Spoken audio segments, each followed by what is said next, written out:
Hi and welcome to this webinar on 4 steps to reduce your recruitment bill. My name is Nikki Doherty and I'm an HR and management consultant at MJD People Consulting. Having been in HR for over 10 years, I'm used to the internal struggle that comes from having high recruitment costs. One of the biggest costs for any organisation are the overheads, and I've been working with businesses to develop strategic people plans to support high employee retention and reduce their recruitment costs, ultimately increasing the business profits. So today in this webinar, I'm going to go over my 4 steps to reducing your recruitment bill. So it's all about employee engagement. The easiest way to reduce recruitment bills in any organisation is to retain your current staff. Engaged and motivated staff are less likely to leave the business, and therefore the cost of replacing those employees isn't felt by the organisation. Wikipedia's definition of employee engagement is that it's a property of the relationship between an organisation and its employees. An engaged employee is one who's fully absorbed by and enthusiastic about their work, and so takes positive action to further the organisation's reputation and interests.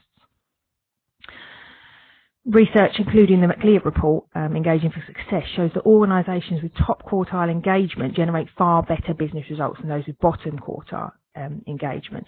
So essentially those who, when they're engaging their staff and they've got motivated, engaged staff, they are likely to get twice the annual net profit, according to this study, revenue growth at 2.5 times greater, and staff turnover that's 40% lower than organisations where staff aren't engaged or aren't motivated in the business. Considering it's estimated that at the moment replacing an employee can cost a business upwards of £30,000, that's by the time the exiting employee has made the decision to leave. They're probably working below their top performance for some time. Then obviously they hand their notice in and carry out their notice period. The role might be empty for a short period of time. You may have to pay recruitment fees in the form of an agency or adverts. And then the new employee that joins you, they've got to be up and fully performing in their role, which could take up to 6 months. The cost of that for the business is £30,000. That's £30,000 of your profit that's spent every single time you have to replace an employee. And considering the CIPD Employee Outlook survey last year, 2015, found that 23% of respondents were currently looking for a new job with a different employer. It's quite a high figure, and if you're thinking about how much you're spending each time you're replacing an employee, if 23% of all staff are looking to change employers, that could be a high consideration for you. So how do we go about engaging our employees? Well, there are 4 steps to engaging your employees and reducing your recruitment costs. Firstly, communication. Secondly, create a path. The 3rd step is building internal adverts, and the 4th step is about growing your own. So we're going to go over all 4 of those today. Okay, so communication. The biggest single problem in communication is the illustration that it's taken place. That quote's by George Shaw. And what we have to remember and have to understand that communication is only communication when the person on the other end actually understands what's being said. That's often the reason why communication is the #1 issue facing organisations. These days it's all too easy to simply fire an email at staff, use an instant messaging system, even down to text messages, and make the assumption that the information has been understood, or that the employee is going to ask if they have any questions. And it's those assumptions that cause a lot of the tension and the issues when it comes to communication in a business. Some study that was carried out in the 1960s, which is still seen to be relevant today, tells us the meaning behind all communication that takes place. And that actually says that 55% of the meaning of any communication comes through someone's body language, with the majority of which comes from eye contact. 38% comes through tone of voice, and only 7% of that spoken message, as far as sort of feelings and attitudes and responses to what's being said is concerned, comes from the words. So if you're communicating via email, via text message, via instant message, via notices up on the board, memos going out, you're losing the whole of that 93% ability to get the message that communication comes from. So only 7% of your message then comes through to that individual. And with communication being one of the biggest issues, it's really something we need to think about. And now, having done quite a lot of work on communication plans and communication in businesses, some of the top issues that where communication can negatively impact on your employees' engagement in the business, things like hiding information from staff, not giving them the whole truth, being inconsistent with your message. So in some areas of the business, they might get more information than in others. Not practicing what you preach, and dismissing other people's ideas. They're all ways in which it can really impact on an employee's engagement in the way that you communicate with them. Communication takes place all day, every day, and it's the easiest issue to start looking at and so to begin working on, but it is one of the most difficult. Through communication with a cross-section of staff, you can often develop a really good communication plan which outlines the different methods of communication through the business. So this is an example of one here. It highlights what you're communicating, which communication method you're going to use, how regularly you're going to do it, and who owns it. So this gives ownership to the individuals who are responsible for doing that. It gives a lot more clarity to staff to help understanding what information they should be getting and how. Actually communicating this plan out to the business to show that honesty in your efforts to improve communication. This is something that you would want to review regularly. It's something that you would want to have open and honest within the business. There's a lot more responsibility to the individuals who own that piece of information. And it helps all of the rest of the staff within the business to know when certain information is coming through in certain channels, what's important to them and what they need to pay attention to, maybe what's urgent and what's not necessarily. The other thing with this kind of communication plan is really that you can help differentiate between the different areas within a business. Not all businesses, very rare for a business just to be fully everybody sitting at a desk in an office all day, every day these days. You may have people that are working in a call centre environment. You may have people that are on the road in field-based roles in different offices, out on site, out working from their car. They're on their laptop every day.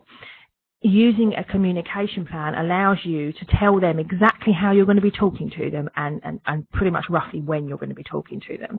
So they're well aware that they're not just forgotten about because they're not sitting in the office in front of a screen or sitting there where the senior managers and the directors are sitting on a day-to-day basis. So it's a really good way of engaging and motivating your staff to have an engagement plan to tell them, actually, do you know what, I'm aware that communication is such a big issue and we may not be perfect with it, but we're definitely going to work on it, and this is how we're going to communicate with you. And it's definitely a good idea to get a cross-section of staff to talk to them to understand, what do you want to know from us, and how do you want to receive it? Because it's all well and good maybe a leadership team or even just somebody who's dedicated to working on communications and maybe marketing to make the assumption of how other people in the business want to hear that information. Really, you need to go and talk to the people. Okay, so the next step then would be to create a path. So not knowing the career path you see for an employee creates uncertainty and can lead to employees searching for the next step outside of the organisation before you even realise there's an issue. A recent Deloitte study found that 2/3 of what they call millennials across the globe plan to leave their current organisation by 2020, and 1/4 plan to change companies within the next year. The number one reason for this, job hopping, they don't see enough opportunities for leadership development. So they don't see a clear path of progression for them within a business. Creating that path within your organisation with clear milestones for development allows individuals to be the makers of their own destiny. This is what you can do if you want to go out there and you want to develop yourself and you want to spend that time and you really want to be driven.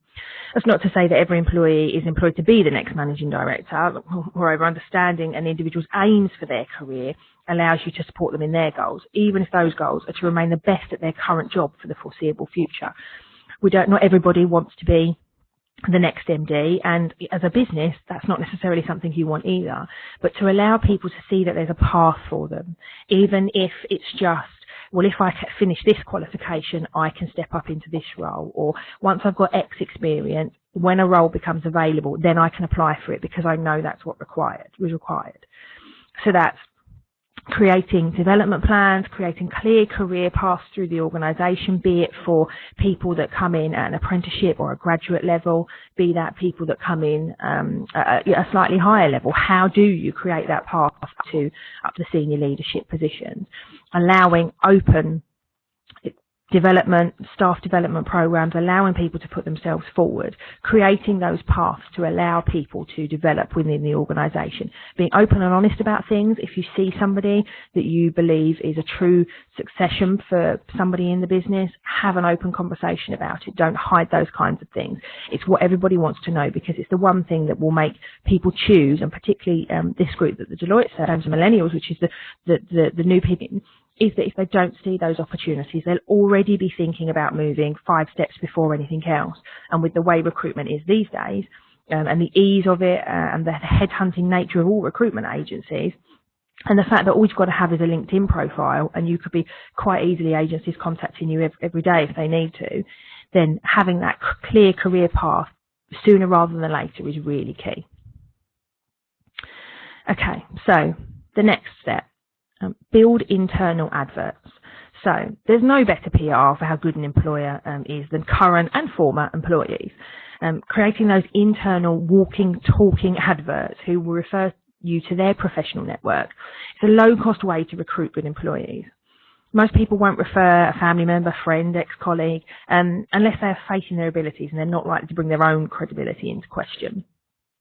Offering referral rewards to employees for recommendations is a much lower cost option than using expensive recruitment agencies to fill roles. You're likely to get a lot of response in roles where you've got new starters into the business who have just come from other organisations.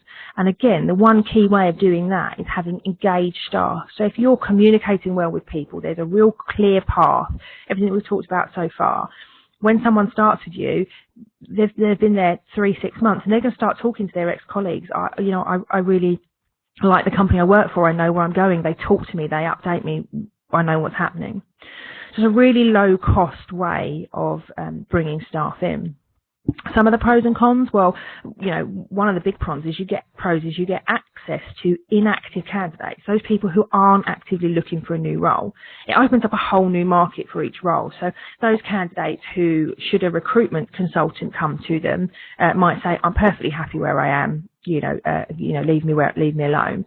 Whereas those other people who, when they're catching up with an ex-colleague or they're catching up with someone in their professional network or a friend or a family member, and that person's talking so positively about the company they work for, man, they talk to me. I've got a really clear path. I've had a really good induction into the business.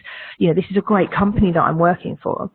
You start to turn people's heads who weren't actively even looking for a new role, and it starts becoming less about necessarily the package you can offer and the salary you can offer, and more about actually how working for you impacts on their lifestyle, their work-life balance, how much enjoyment they get out of their business. And then again, as I said, because an individual's reputation's on the line, they're less likely to refer people that they're not confident in. They're much more likely to closely screen those people that they refer to you. This method does come with cons. You do kind of have to watch out for cliques forming, whereby former colleagues regularly work together. They have a set way of working. They maybe fall back into the way of working that they used to have at their old company. Or they might not push each other professionally and creatively due to those close relationships. So it's definitely something where you have to kind of foster the fact that these people have worked together before and they really know how to get the best out of each other, but equally challenge and push them and integrate them within the business that you're in. These kind of rewards that you offer are the kind of thing where actually it's after the employees finish their probationary period that the person that referred them gets a reward. In some businesses it's £1,000, £2,000, £3,000, much cheaper than paying the 15% in terms of what you would pay a recruitment agency. So a really good way of reducing your recruitment bills, but getting in good staff that are already slightly tried and tested because they've been referred by new colleagues. Okay, and then the final stage is growing your own.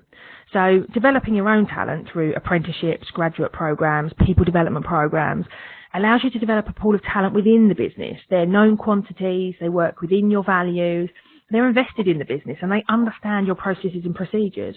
When we talked back at the beginning about how long it takes for a new employee to get up to scratch in a business, to be actually fully carrying out their role, it can take up to 6 months. Here are people that you can develop from a technical point of view. There might be some areas that they need to develop on in order to step up to that next role. But things like the processes and procedures, the fact that they're invested in this business because they've already been working for you for however long. It can be easier said than done. People who have the potential to become your future leaders will often have the drive and ambition to reach the top. And if that's not harnessed and supported, it's easy for an organisation to spend money developing these talent, only for the individuals to leave shortly after any kind of formal development is complete. So it's a real key line. You can spend a lot of time and effort developing these people up, but if you aren't talking to them and communicating with them about those succession plans, so that career path that we talked about earlier, if you're not doing that at the same time as developing them, it's very easy for these types of people to realise their potential and understand where they can be going and then start looking elsewhere. So retaining these employees comes down to a few different factors. Continual development and succession planning, so ensuring they're seen as a key part of the organisation, the future success of the business, and they're developed continually. It's not necessarily through formal training programs. It can get tiresome after a while to be continually doing formal training, but that's, maybe inviting them to a senior management meeting, asking them to support on a business-wide project or something that covers outside of just their own department or their own section, something that impacts on the rest of the business, something like the communication plan. Asking somebody to help lead on something like that really gives them a way of, it's really good development because they're working with cross sections of the business, but then it also allows them to manage a project. It allows them to understand how to sell things to a senior leadership team. So there's all sorts of learning points that you can get from working on a business-wide project, or even seconding them to another department. These are all ways of continually developing these employees without having to have them sitting on formal training courses. But you're just continually reminding them that you see them as someone who is important. You see them as that key part of the organisation's future success, not just today, and that they're getting a lot out of it as much as you are. Communication again, letting these staff know you have big plans for them, ensuring that these plans that you have align with the individual's own goals. If you're not talking to them regularly, you're not doing regular annual reviews, you're not doing regular in-between reviews, so you don't understand where they stand. Life could have changed for them and there could be a very big difference in what they're trying to do. Anything could have happened in their life outside of work or within work that you haven't realised is impacting on what they want. And the only way to figure that out and the only way to make sure that you're on the same page, and again, you're not spending all this time and money and effort on individuals who aren't the right people, is that communication piece. And then finally, the competitive package piece. Are you offering packages on a par with your competitors? Now, that's not just salary, that's looking at all of the packages you offer. So what kind of benefits do you offer? What kind of flexible working do you have? What are your family-friendly policies like? What do you have in place that makes working for you better than working for one of your competitors, better than working for another company who might offer, slightly more in terms of a salary or maybe a bonus or these added things that can turn people's heads? What else do you offer? And again, that comes back to all the things we've been talking about. If you're communicating with people, you're creating a path, you're developing and bringing in new people into the industry, and you're really supporting and developing your own staff, that's going to be a competitive package to offer. Okay, so let's just have a quick summary. The 4 key steps really: communication, communication, communication. As we said, it's a key issue in all organisations, but all you can do is start working on it and keep talking to people. And that's keep talking to the actual boots on the ground, the people that are doing the roles, not just making decisions sitting at maybe a senior manager or a leadership point. Get the information that you need from people on the ground. Creating that path, so creating those clear career paths for people. Helping individuals understand where they can go, and if they want to, they can take themselves there. Building those internal adverts, developing, engaging staff, supporting people in the business so that when they meet their people in their professional network or other people in their friends or family units, They can talk to them about what a great company you are. You know, and you'll always need people from, you know, somebody from reception to the admin person, right up to senior managers. And there's a whole wide network out there that you can tap into that is going to be those people that aren't actually on the market. And that's when you're going to get that competitive advantage. And then grow your own.